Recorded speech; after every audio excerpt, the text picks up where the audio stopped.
Hello, Mary Schiller here on day 6 of our Business Success Challenge. I am an author and chief permission granter at maryschiller.com. And this series of videos is for you if you're in the Three Principles community and you want to build a successful practice sharing these principles. So we are on day 6, and I want to ask you something. What is holding you back? Does it seem like you're missing some pieces of the business puzzle? For instance, do you not have a functioning website? Do you need to set up an email service like through MailChimp or Aweber or something like that? Do you need to have a better grasp of social media? Do you need to understand more about creating an online course?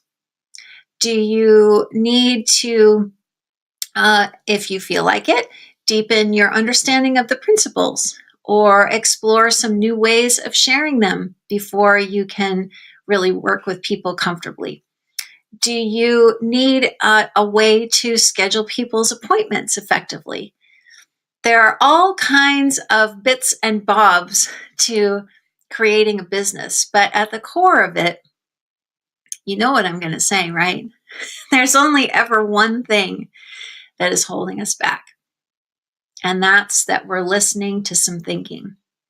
So if it looks to you like you need a functioning website and you just can't get it together, the only reason that you can't get it together is because you're listening to some thinking that says you can't. Or if it looks to you like you don't have the money to get some business coaching or some Three Principles coaching, whatever you feel you need, that's again thought telling you something that's not true. So for me, one of the most beautiful things about understanding these 3 principles is knowing that even if it looks like all these other things are holding me back, they're not. They're just not. And you know what is really fun is you can look for evidence of this in your life. I'm sure you can think of a time when you were really determined to do something and nothing stood in your way. You were just going to go out and do it. You know, maybe when you were a kid, there was something you really wanted to learn or something you really wanted to master, and you just went and did it. I know one of the things for me was I really, really wanted to study music as an undergraduate at UCLA. In order to get accepted into the music department, I had to pass a rather rigorous entrance exam, and nothing was going to stop me from passing that exam. I mean, I was not a gifted pianist by anyone's imagination, and I worked my you-know-what off so that I would pass that exam, and I did. And I have looked at many things in my business that way too. For example, when I decided that I was going to put my first book, The Joy Formula, onto Amazon and also create a paperback, I wanted to know how that whole thing worked.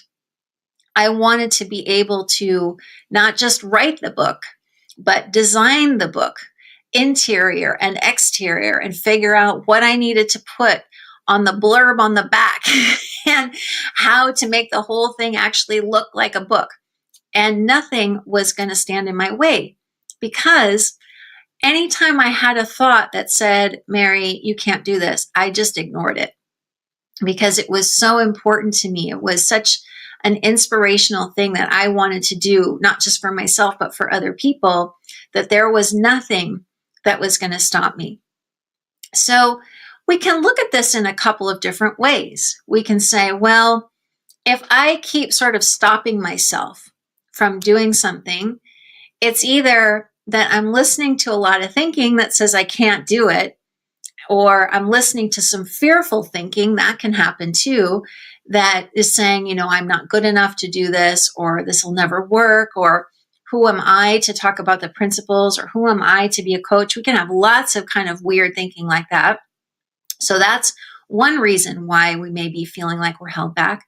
Another one might just be, if we go all the way back to video 1, when I asked if this is a hobby or a business, it may just be the wrong time for you to take certain steps. And that's okay too. In those cases, we really have to listen to ourselves. We have to listen to what our inspiration is saying. We have to listen to what our intuition is saying. Sometimes I find it really helpful to take a big step towards something that looks scary to me. And then once I've taken that step and I've already done it, it's like, oh, that really wasn't so bad. I actually was able to do those books myself because I was very intimidated by that whole process. Yet I just went forward and did it. And once I had done it, it was like, oh, that wasn't so bad, and then I did it a bunch more times and it got easier every time. So sometimes it can be helpful to just do the thing already. Just get the thing done. So that is my challenge for you today. I want you to look at something that you have not done that you know is necessary to take the next step. And I want you to do it. And I'd love for you to do it today. The moment after you stop watching this video, take the next step you need to take towards getting that thing done. If it's finding an email provider or getting a website online or putting a paid offer out into the world or whatever it is that you have been putting off because you got a bunch of fearful thinking or a bunch of thinking that says you can't or you shouldn't, you're allowed to ignore all of that and follow your inspiration and your intuition. So can you do that? Can you set all that thinking off to the side because that's not reflective of who you are or what you're capable of? Far from it. You are capable of the infinite. You have the infinite at your disposal, ready and willing to help you. And so I would love to see what it is that you can do today to take the next step, the thing that you have been scared to do or kind of nervous about. So that's your challenge for today. Thank you so much for watching, and I'll see you in our last video.